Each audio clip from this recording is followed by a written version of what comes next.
అలివి కాని హామీలు ఇచ్చి వాళ్ళు అది గద్దెనెక్కారన్నారు. మరి ఆ హామీలు నమ్మారు కాబట్టి వాళ్ళు గద్దెనెక్కించారు ప్రజలు. మరి మీరు ఆ వాస్తవాలకి దగ్గరగా ఉండాలంటున్నారు. గ్రహిస్తున్నారు. ఎందుకంటే 10 సంవత్సరాలు బీఆర్ఎస్ చూశారు, వాళ్ళు ఈ విధంగానే చెప్పారు, వీళ్ళు ఆ విధంగానే చెప్పారు. కాబట్టి ప్రజలు గ్రహించారని చెప్తున్నా.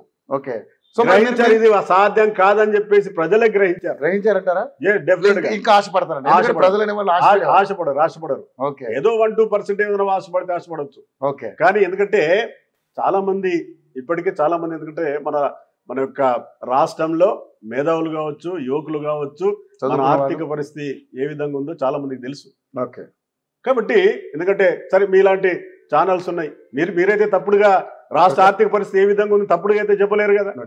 ఏ విధంగా ఫుల్ఫిల్ చేస్తారని చెప్పేసి లే భస్మాసురస్తమో లేకపోతే ఓం భీం పట్ అని చెప్పేసి ఒక చరచేతిలో చేస్తారని చెప్పేసి మీరైతే చెప్పరు కదా. వాస్తవాలే ప్రజలకు చెప్తే కదా. ఎందుకంటే ప్రజలు కూడా ఈరోజు ఆలోచిస్తూ ఉన్నారు, ఊరికే వీళ్ళు చెప్తా ఉన్నారు అనేది ఆలోచించే వాళ్ళు ఆల్రెడీగా ఆలోచించారు. కాబట్టి వాస్తవాన్ని ప్రజల దృష్టికి తీసుకెళ్ళి మేము ముందుకెళ్తాం. ఓకే సార్, మొన్న జరిగిన ఎలక్షన్స్ని చూసుకుంటే మామూలుగా అంటే మీకు ఏకంగా 400 పార్ అన్నారు మీరు. బట్ ఈరోజు ఎన్డీఏ సపోర్ట్తో లేకపోతే మీరు అధికారంలోకి వచ్చే పరిస్థితి లేకుండా పోయింది.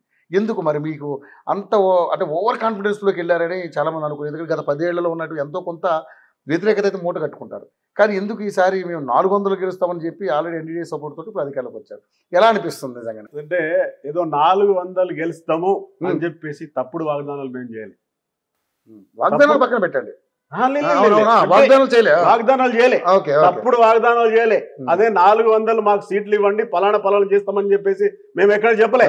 ఓకే, అదే కాంగ్రెస్ పార్టీ ఏం చేసింది, ఇండియా కూటమి ఏం చేసింది, కాన్స్టిట్యూషనల్ బుక్ పట్టుకుని ఇదిగో కాన్స్టిట్యూషన్ రద్దు చేస్తారు, ఇగో రిజర్వేషన్స్ అన్ని తీసేస్తారు, ప్రతి ఊరు వాడ పల్లె ప్రతి చోట చెప్పారు.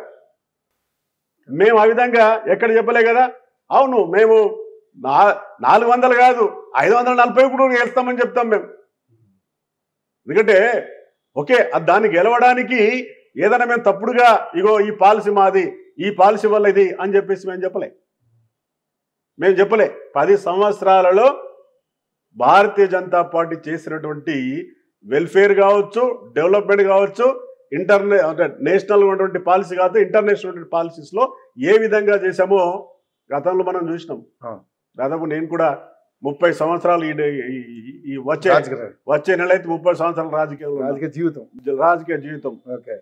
మన యొక్క ప్రధానులు కానీ లేకపోతే ఇంకెవరైనా పోతే ఏ విధంగా వేరే దేశాల్లో రిసీవింగ్ ఉండే, ఈరోజు ఏ విధంగా మన ప్రధానిని అంటే ఈరోజు భద్రతా మండలిలో కూడా వేరే దేశాలు మనకి సపోర్ట్ చేస్తూ ఉన్నాయి. భద్రతా మండలిలో ఉండాలని స్థాయికి తీసుకెళ్ళగలిగారు, ఆ స్థాయికి తీసుకెళ్ళడం జరిగింది.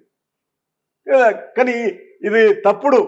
ఎందుకంటే మా యొక్క హోంమంత్రి యొక్క ఒక వీడియోని కూడా తప్పుడుగా మరి క్రియేట్ చేసుకొని సోషల్ మీడియాలో పెట్టారు. అంటే ఏదో కట్ చేసుకొని అమిత్ షా గారు. అవును, ఆ విధంగా లేకపోతే మేము 400 కాదు 543 మొత్తం హౌస్ అంతా మేమే ఉండేవాళ్ళం. ఆ విధంగా తప్పుడు చేస్తే ఆ విధంగా కాదు.